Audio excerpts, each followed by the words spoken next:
বাংলা সাহিত্যের কিছু গল্প নিয়ে আমার এক বিশেষ নিবেদন স্তুতি। আপনারা শুনছেন স্তুতি, আমি সৌরভ বেজ আজ নিয়ে এসেছি আপনাদের জন্য একটি নতুন গল্প শিবরাম চক্রবর্তীর লেখা দেবতার জন্ম। শিবরাম চক্রবর্তীর জন্ম 13ই ডিসেম্বর 1903 সালে। শিবরাম চক্রবর্তী ছিলেন একজন ভারতীয় বাঙালি রম্যলেখক। কবিতা রচনা দিয়ে শিবরাম চক্রবর্তীর সাহিত্য জীবনের শুরু। প্রথম কবিতা বেরোয় ভারতী পত্রিকায়। প্রথম প্রকাশিত বই দুটিও, মানুষ ও চুম্বন কবিতার, দুটিই প্রকাশিত হয় 1929 সালে। তারপর অজস্র লেখা লিখেছেন, প্রবন্ধ, নাটক এবং তুলনাহীন অজস্র হাসির গল্প। শিবরাম চক্রবর্তী লিখেছেন ঈশ্বর পৃথিবী ভালোবাসা ও ভালোবাসা পৃথিবী ঈশ্বর নামের অনন্য স্মৃতিকথামূলক দুটি বই। প্রবন্ধের বই, মস্কো বনাম পন্ডিচেরি ও ফানুস ফাটাই। নাটকের গ্রন্থ, যখন তারা কথা বলবে। বিচিত্র জীবন ছিল শিবরাম চক্রবর্তীর। শিবরাম চক্রবর্তী রাজনীতি করেছেন, জেল খেটেছেন, রাস্তায় কাগজ ফেরি করেছেন, ফুটপাথে রাত্রিবাস করেছেন, সাংবাদিকতা করেছেন, আজীবন মেস জীবন যাপন করেছেন। শিবরাম চক্রবর্তীর সর্বাধিক আলোচিত উপন্যাস বাড়ি থেকে পালিয়ে। শিবরাম চক্রবর্তী লিখেছেন বাড়ি থেকে পালিয়ের পর, কলকাতার হালচাল, বর্মার মামা, মনের মতো বউ, মস্কো বনাম পন্ডিচেরি সহ আরও বেশ কিছু বই। শিবরাম চক্রবর্তীর অমর সৃষ্টি হর্ষবর্ধন গোবর্ধনের গল্প, যা আজও পাঠক মহলে সমানভাবে সমাদৃত। প্রবন্ধ, গল্পের পাশাপাশি শিবরাম চক্রবর্তী কিছু রম্য গোয়েন্দা কাহিনীও লিখেছিলেন। শিবরাম চক্রবর্তীর গোয়েন্দার নাম কল্কেকাশী। অনেক অবহেলার কারণে শিবরাম চক্রবর্তীর জীবনের বহু লেখা সযত্নে সংরক্ষণ করতে পারেননি তিনি। শিবরাম চক্রবর্তীর বহু মূল্যবান লেখা অবহেলায় খুইয়ে ফেলেছিলেন। শিবরাম চক্রবর্তীর জীবনটাও কেটেছে চরম অবহেলায়। তবুও কোনোদিন জীবন নিয়ে বিতৃষ্ণা প্রকাশ করেননি। জীবনের শেষ পর্যায়ে শিবরাম চক্রবর্তী গুরুতর আর্থিক সমস্যায় পড়েন।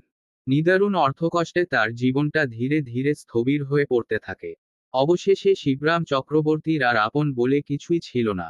পশ্চিমবঙ্গ সরকার শিবরাম চক্রবর্তীকে মাসিক ভাতা প্রদান করে। শিবরাম চক্রবর্তী 28 আগস্ট 1980 সালে কলকাতায় নীলরতন হাসপাতালে মারা যান। শুরু হচ্ছে আজকের গল্প দেবতার জন্ম। বাড়ি থেকে বেরুতে প্রায়ই হোঁচট খাই। প্রথম পদক্ষেপেই পাথরটা তার অস্তিত্বের কথা প্রবলভাবে স্মরণ করিয়ে দেয়। কদিন ধরেই ভাবছি কি করা যায়। সেদিন বাড়ি থেকে বেরুবার আমার তেমন কোনো তাড়া ছিল না, অন্তত ঐরূপ ভিড়বেগে আকস্মাৎ ধাবিত হব এমন অভিপ্রায় ছিল না আদৌ। কিন্তু পাথরটার সংঘর্ষ আমার গতিবেগকে সহসা এত দ্রুত করে দিল যে, অন্যদিক থেকে মোটর আসছে দেখেও আত্মসংবরণ করতে অক্ষম হলুম। কি ভাগ্যি, ড্রাইভারটা ছিল হুঁশিয়ার, তাই রক্ষে। সেদিন থেকেই ভাবছি কি করা যায়।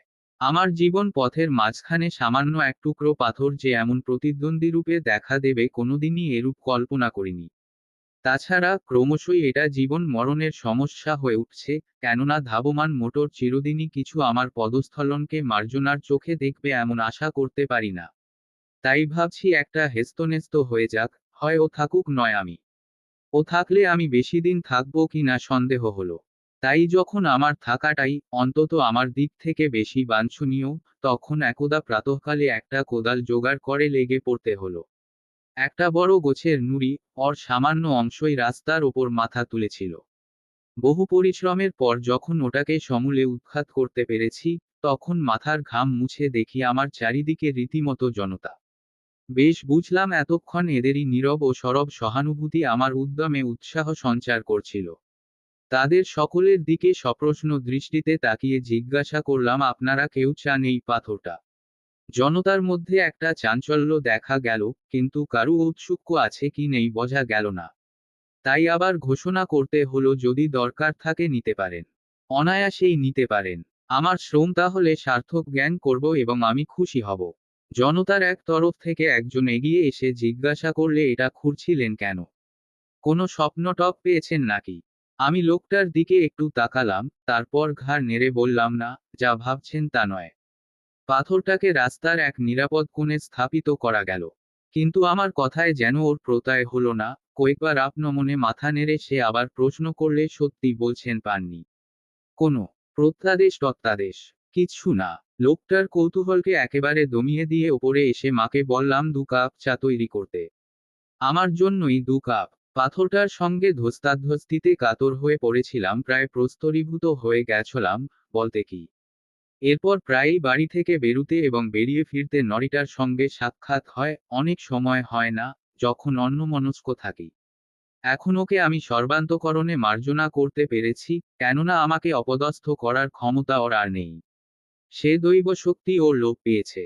আমাদের মধ্যে একরকম হৃদ্যতা জন্মেছে এখন বলা যেতে পারে। এমন সময় আকস্মাৎ একদিন দেখলাম নুড়িটার কান্তি ফিরেছে, ধুলোবালি মুছে গিয়ে দিব্য চাকচিক্য দেখা দিয়েছে। যারা সকালে বিকালে হোস পাইপে রাস্তায় জল ছিটোয়, বোঝা গেল তাদেরই কাবুর স্নেহদৃষ্টি এর ওপর পড়েছিল। ওর চেহারার শ্রীবৃদ্ধি দেখে সুখী হলাম। ব্যাপার কিরকম বুঝছেন? হঠাৎ পেছনে থেকে প্রশ্নাহত হয়ে ফিরে তাকালাম।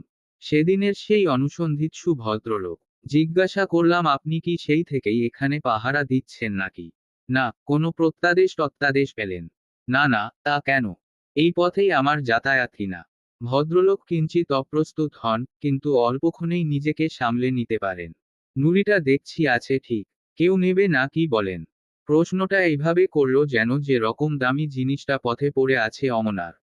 ভূভারতে কোথাও মেলে না এবং ওর গুপ্ত শত্রুর দল ওটাকে আত্মসাৎ করবার মতলবে ঘোরতর চক্রাণ্ডে লিপ্ত। ছো মেরে লুফে নেবার তালে হাত বাড়িয়ে সবাই যেন লোলুপ। আমি তাকে সান্ত্বনা দিয়ে জানালাম, না না, আপনার যারা প্রতিদ্বন্দ্বী হতে পারত, সরকার বাহাদুর তাদের নিমন্ত্রণ করে নিয়ে গিয়ে রাঁচির অতিথিশালায় সযত্নে রেখে দিয়েছেন। তাছাড়া আপনি নিজেই যখন এদিকে কড়া নজর রেখেছেন তখন তো চিন্তা করার কিছু দেখিনে। সে একটু হেসে বলল, আপনার যেমন কথা।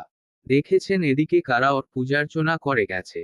ভালো করে নিরীক্ষণ করি সত্যিই, দেখিনি তো এক বেলার মধ্যেই কারা এসে পাথরটার সর্বাঙ্গে বেশ করে তেল সিঁদুর লেপে দিয়ে গেছে। আমি আনন্দ প্রকাশ করলাম, ভালোই হয়েছে। এতদিনে তবু ওর কান্তি ফিরল এবং আরেকটি সমজদার জুটল। পাথরটার সমাদরে পুলকিত হবার কথা, কিন্তু লোকটিকে বেশ ঈর্ষান্বিত দেখলাম। কপাল কুঁচকে সে বললে, সেই তো ভয়। সেই সমজদার না ইতিমধ্যে ওটিকে সরিয়ে ফেলে। পরদিন সকালে উঠে দেখি কোথাও পাথরটার চিহ্নমাত্র নেই। ওর এই আকস্মিক অন্তর্ধানে আশ্চর্য হলাম খুব। কে ওটাকে নিয়ে গেল, কোথায় নিয়ে গেল ইত্যাকার নানাবিধ প্রশ্নের অযাচিত উদয় হলো মনে, কিন্তু কোনো সঠিক সদুত্তর পাওয়া গেল না। পাথরটার এরূপ অনুপস্থিতিতে এই পথে হরদম যাতায়াতকারী সেই লোকটি যে প্রাণে বেজায় ব্যথা পাবে অনুমান করা কঠিন নয়। একথা ভেবে লোকটার জন্য একটু দুঃখই জাগল, কিংবা সেই তত্ত্ব জিজ্ঞাসুরই কর্মযোগ। অনেকদিন পরে গলির মোড়ের অসতলা দিয়ে আসছি ওহরি। এখানে নুড়িটাকে নিয়ে এসেছে যে। নুড়ির স্থূল অঙ্গটা গাছের গোড়ায় এমন ভাবে পুঁতেছে যে, উপরের উদ্ধৃত গোলাকার নিটল মসৃণ অংশ দেখে শিবলিঙ্গ বলে ওকে সন্দেহ হতে পারে।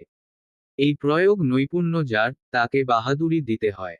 নুড়িটার চারিদিকে ফুল বেলপাতা আতপচালের ছড়াছড়ি। সকালের দিকে এই পথে যে সব পুণ্যলোভী গঙ্গা স্নানে যায়, তারাই ফেরার পথে সভায় পারলৌকিক পাথেয় সঞ্চয়ের সুবর্ণ সুযোগরূপে একে গ্রহণ করেছে সহজেই বোঝা গেল। যাই হোক, মহাসমারোহে ইনি এখানে বিরাজ করছেন, অতঃপর এর সমুজ্জ্বল ভবিষ্যৎ সম্বন্ধে কারু দুশ্চিন্তার আর কোনো কারণ নেই। নুরিটার এই পদোন্নতিতে আন্তরিক খুশি হলাম। আমি একদিন ওকে মুক্তি দিয়েছি, এখন সবাইকে ও মুক্তি বিতরণ করতে থাক ওর গৌরব, সে তো আমারই গর্ব। পৃথিবীর বুকে ওর জন্মদাতা আমি, এই জন্য মনে মনে পিতৃত্বের একটা পুলক অনুভব না করে পারলাম না। এবং কায়মনোবাক্যে ওকে আশীর্বাদ করলাম। সেই লোকটাকে তার দেবতার সন্ধান দেব কিনা মাঝে মাঝে ভেবেছি। পথে ঘাটে তার সঙ্গে দেখা হয়েছে, কিন্তু পাথরটার কথাও আর পারে না। পাথরটার পলায়নে ভেবেছিলাম ও মুহ্যমান হয়ে পড়বে, কিন্তু উল্টে ওকে প্রফুল্লি দেখা গেল। এত বড় একটা বিচ্ছেদ বেদনা যখন ও কাটিয়ে উঠতে পেরেছে, তখন আর ওকে উতলা করে তোলায় কি লাভ। মাঝে মাঝে অসতলার পাশ দিয়েই বাড়ি ফিরি, লক্ষ্য করি দিনকে দিন নুড়িটার মর্যাদা বাড়ছে।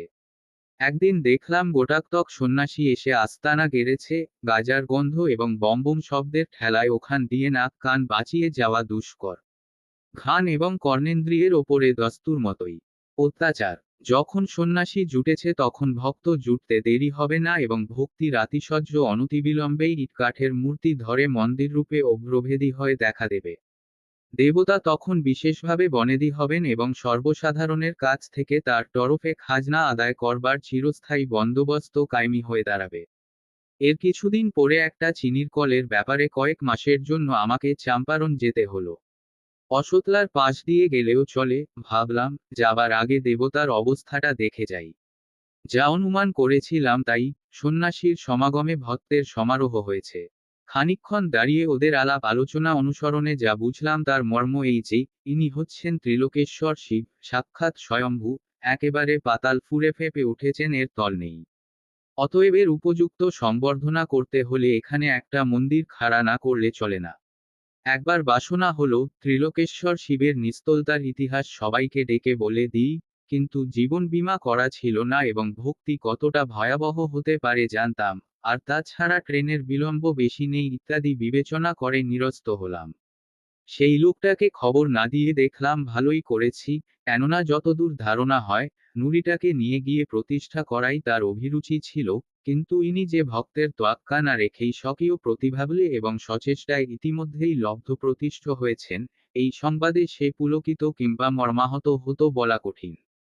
কয়েক মাস বাদে যখন ফিরলাম তখন অসতলার মোড়কে আর চেনাই যায় না। ছোটখাটো একটা মন্দির উঠেছে, শঙ্খঘণ্টার আর্তনাদে কান পাতা দেয় এবং ভক্তের ভিড় ঠেলে চলা দুরূহ। কিন্তু সে কথা বলছি না, সবচেয়ে বিস্মিত হলাম সেই আরেকজনের আবির্ভাবে, কেবলমাত্র আবির্ভাব নয়, কলেবর পরিবর্তন পর্যন্ত দেখে। মন্দিরের চত্বরে সেই লোকটা প্রথমতম, সেই আদি ও অকৃত্রিম উপাসক, গেরুয়া তিলক এবং রুদ্রাক্ষের চাপে তাকে আর চেনাই যায় না এখন। এ কি ব্যাপার, আমি গায়ে পড়ে প্রশ্ন করলাম একদিন। আগে এই দিনই শিবের সেবায়েত। লোকটি বিনীতভাবে জবাব দেয়, তা তো দেখতেই পাচ্ছি। দিব্যি বিনিপুজির ব্যবসা ফাঁদা হয়েছে। এই জন্যেই বুঝি পাথরটার ওপর অত করে নজর রাখা হয়েছিল। শিলাখণ্ডের প্রতি ওর প্রীতিশীলতা যে অহেতুক এবং একেবারেই নিঃস্বার্থ ছিল না, এইটা জেনেই বোধ করি আকস্মাৎ ওর ওপর দারুণ রাগ হয়ে যায়, ভারী প্রিয় হয়ে পড়ি। কানে আঙুল দিয়ে সে বলল, অমন বলবেন না। পাথর কি মশাই? শ্রী বিষ্ণু, সাক্ষাৎ দেবতা যে, ত্রিলোকেশ্বর শিব। উদ্দেশ্যে সে নমস্কার জানায়। আমি হেসে ফেললাম, ওর তল নেই। না। এবার সে একটু কুণ্ঠিত হয়, ওরাই তো বলে। তুমি নিজে কি বলো? ওরা তো বলে নিচে যতই কেন খুঁড়ে যাও না, টিউব কলের মতো ওই শিবলিঙ্গ বরাবর নেমে গেছে। কিন্তু তোমার কি মনে হয়? কি জানি, তাই হয়তো হবে। কতদূর শেকড় নেবেছে খুঁড়ে দেখি না কেন একদিন। জিভ কেটে লোকটা বলল, ও সব কথা কেন? ওতে অপরাধ হয়। বাবা রাগ করবেন, উনি আমাদের জাগ্রত। বটে। কিরকম জাগ্রত শুনি? এই ধরুন না কেন, এবার তো কলকাতায় দারুণ বসন্ত, টিকে নিয়ে কিছু করেই কিছু হচ্ছে না। বলো কি, মহামারী না কি? জানতাম না তো। খবরের কাগজেই দেখবেন কিরকম লোক মরছে। কর্পোরেশন থেকে টিকে দেবার ত্রুটি নেই অথচ প্রত্যেক পাড়াতেই। কিন্তু আমাদের পাড়ায় এ পর্যন্ত কারু হয়নি দেবতার কৃপায়। আমরা কেউ টিকেও নিইনি, কেবল বাবার চন্নামৃত খেয়েছি। এ যদি জাগ্রত না হয় তবে জাগ্রত আপনি কাকে বলেন? এবার কি জবাব দেব তা চিন্তা করবার সময় ছিল না। আগে একবার এই রোগে যা কষ্ট পেয়েছিলাম এবং যা করে বেঁচেছিলাম তাতে বাবা ত্রিলোকনাথের মহিমা তখন আমার মাথায় উঠেছে। আমি এখন চললুম। আমাকে এক্ষুনি টিকে নিতে হবে। আরেকদিন এসে গল্প করব, বলে আর মুহূর্তমাত্র বিলম্ব না করে মেডিকেল কলেজের উদ্দেশ্যে ধাবিত হলাম।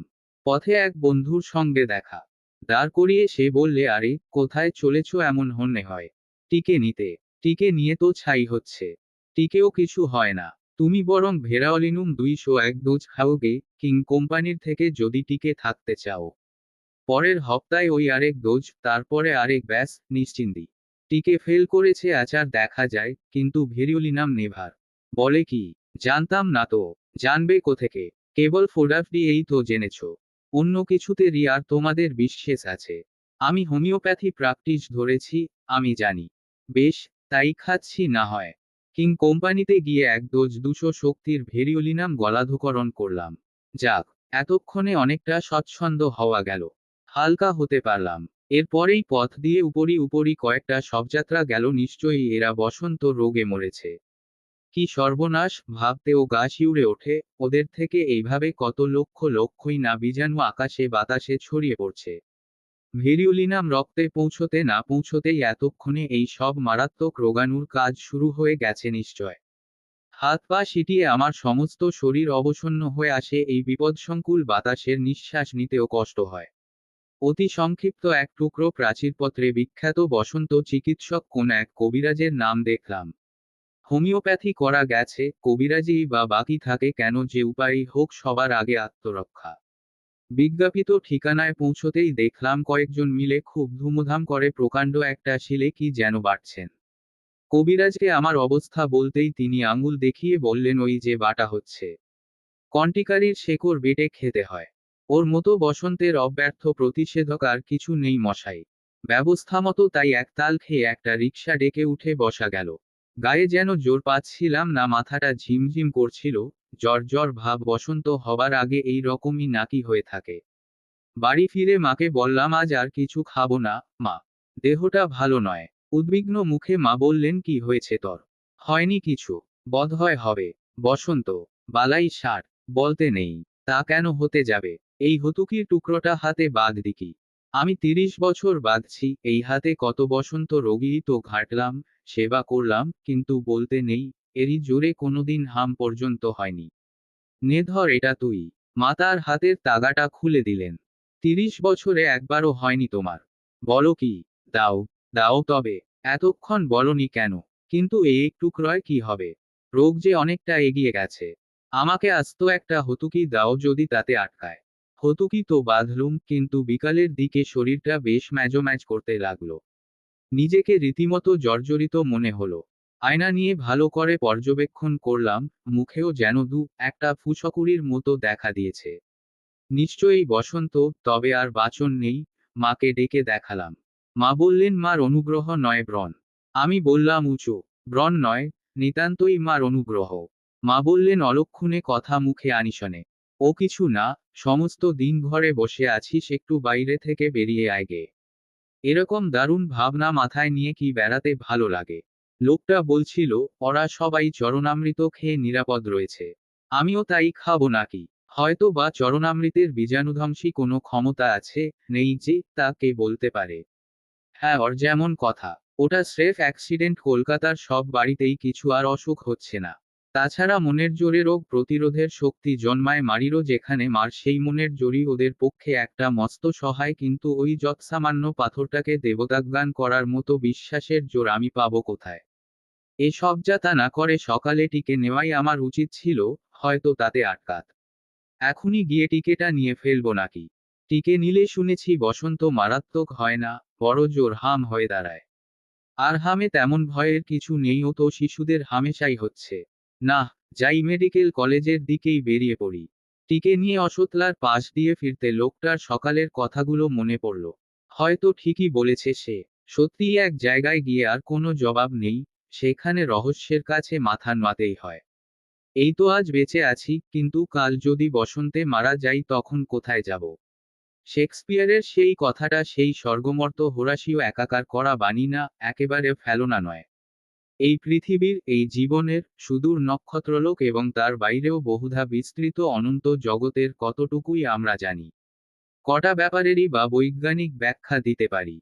যতই বিজ্ঞানের দোহাই পারি না কেন, শেষে সেই অজ্ঞের সীমান্তে এসে সব ব্যাপারীকে নতমুখে চুপ করে দাঁড়াতে হয়। মন্দিরের সম্মুখ দিয়ে আসতে ত্রিলোকনাথের উদ্দেশ্যে মনে মনে দণ্ডবত জানালাম। প্রার্থনা করলাম, বাবা, আমার মূর্তা মার্জনা করো, মহামারীর কবল থেকে বাঁচাও আমাকে এ যাত্রা। খানিক দূর এগিয়ে এসে ফিরলাম আবার। না, দেবতাকে ফাঁকি দেওয়া কিছু নয়। মুখের ফুসকুড়িগুলো হাত দিয়ে আঁচ করা গেল, এগুলো ব্রণ, না বসন্ত। এবার মাটিতে মাথা লুটিয়ে প্রণাম করলাম।